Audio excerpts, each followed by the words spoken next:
Okay, you're sitting in your RV, it's cold outside, and your RV's furnace is doing one of two things. Either it's not turning on at all, or when it does try to turn on, the fan kicks on for about 30 seconds and then shuts off, never trying to light. If either of these scenarios sound like you, then your problem is most likely with something called a sail switch. These little guys are an RV tech's dream because they fail all of the time, are super easy to diagnose, and can sometimes be changed out in seconds. So today, I thought I would show you how to save some major moolah and fix this problem yourself. My name is Emily, I'm a certified mobile RV repair tech, and this is RV Repair Woman. So what the heck is this thing? Well, your sail switch lives inside of your furnace. And this is one of the few times in life where the name of the thing actually tells you what it does. The long arm acts as a sail to open and close a switch.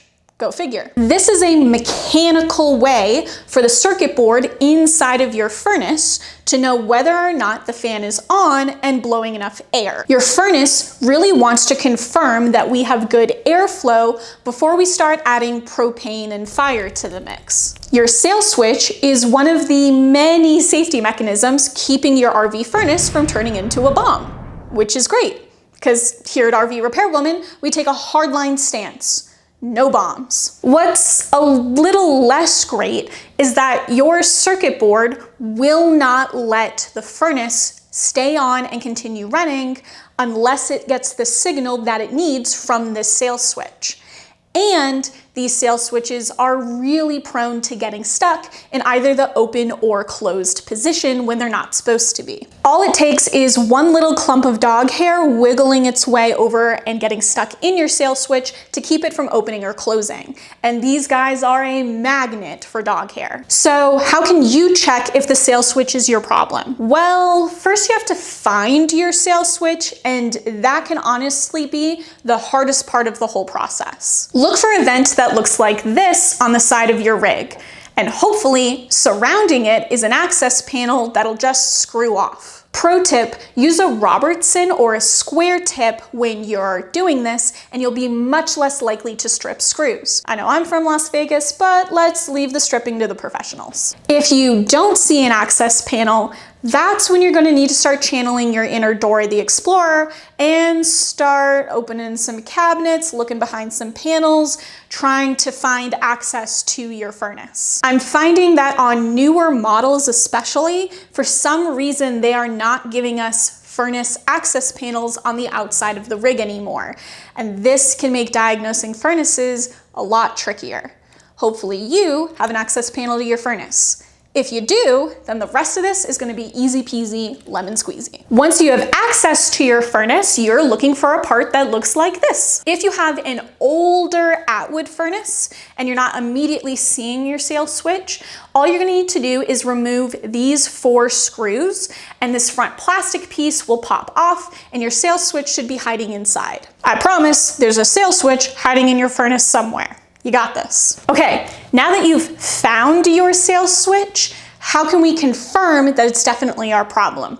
Here at RV Repair Woman, we don't just like throwing parts at things. We like to diagnose, know what's wrong, and confidently go from there. Well, here is where we pull out our multimeter. I like my Klein CL800 because it's got all of the stuff that I need, and I like playing with the amp clamp. But for this test, even the cheapest meter that you can get at Harbor Freight should get you through it. And if just the sight of this thing gave you PTSD from your high school physics class, don't worry, at the end of this, I'm gonna give you a little shortcut using just your ears that will get you 80% of the way there. But for all of you out there living your best RV tech life, set your multimeter to DC volts. With your furnace off, pull on the connectors that are attached to your sail switch just enough that you could get a probe in there for testing. Still with the furnace off, take your black probe and put it on something metal on the side of your case. This is going to act as our ground to measure off of. Then take your red probe and put it on one side of the sail switch. Get a reading there, and then put your probe on the other terminal of the sail switch and get a reading there. With the furnace off, you should see 12 volts on one side of the sail switch, but not the other. It doesn't really matter which side is which.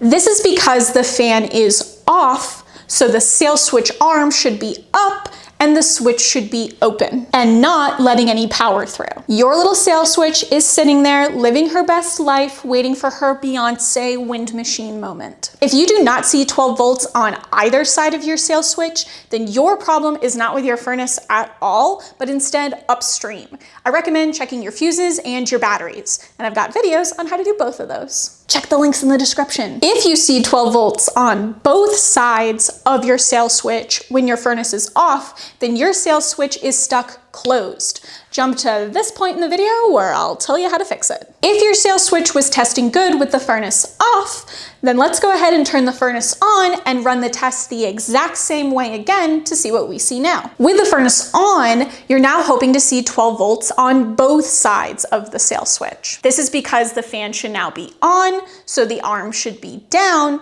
so the switch should be closed and power should be let through. You got this. Just remember that with the furnace off, power should not be able to get through, and with the furnace on, power should be able to get through. If your sail switch failed either of these tests, then it's time to switch that bad boy out. But pause. If the last 2 minutes or so had you completely lost, you're like, Emily, I am not about this multimeter business. I'm already lost. Have no fear. I already have a whole series out that's specifically explaining multimeters for beginners for RVing. I beg you, you can save so much time and money if you learn how to use a multimeter in your RV. Just head on over to rvrepairwoman.com/5000, where I'll send you a free guide that'll walk you through 10 of the most common calls that I get as a tech and how you can solve them with your multimeter. Along the way, you're gonna learn the most commonly used settings on here and how you can use them yourself. You got this. But if you just need to get your furnace working today,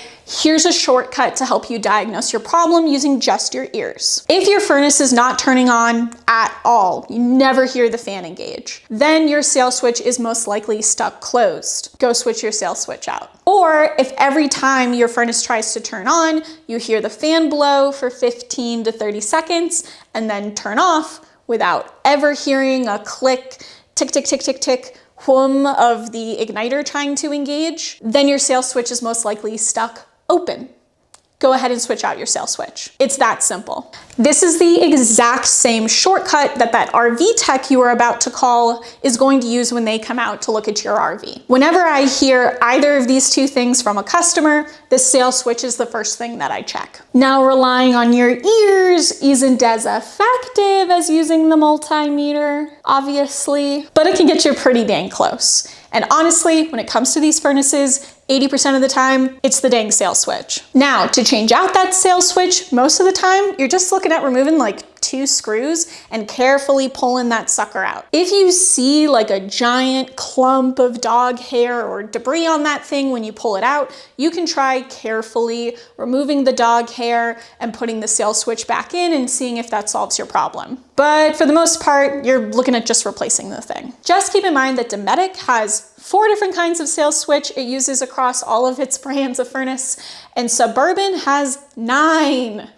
Why did they do this to us? So just look at the very fine print written on the side of the sail switch to make sure you're getting the right one. Now stop whatever you're doing and look me in the eye. We are making a pact right now, a solemn vow that you are not, under any circumstance, gonna try to bend that sail arm. That is dangerous, my friend. Your sail switch is a safety mechanism. It's calibrated to the machine. Please don't mess with it. Remember, this is one of the things helping keep your furnace from turning into a bomb. And here at RV Repairwoman, we take a hardline stance, no bombs. And that's it. That's how you become your own personal RV tech and diagnose your furnace all by yourself. If your problem wasn't with your furnace, then congratulations, you're one of the 20% that had a weirder problem with their furnace. Consider heading on over to rvrepairwoman.com/RV Academy, the link's in the description, where I have a course that costs less than what most techs charge for a single call,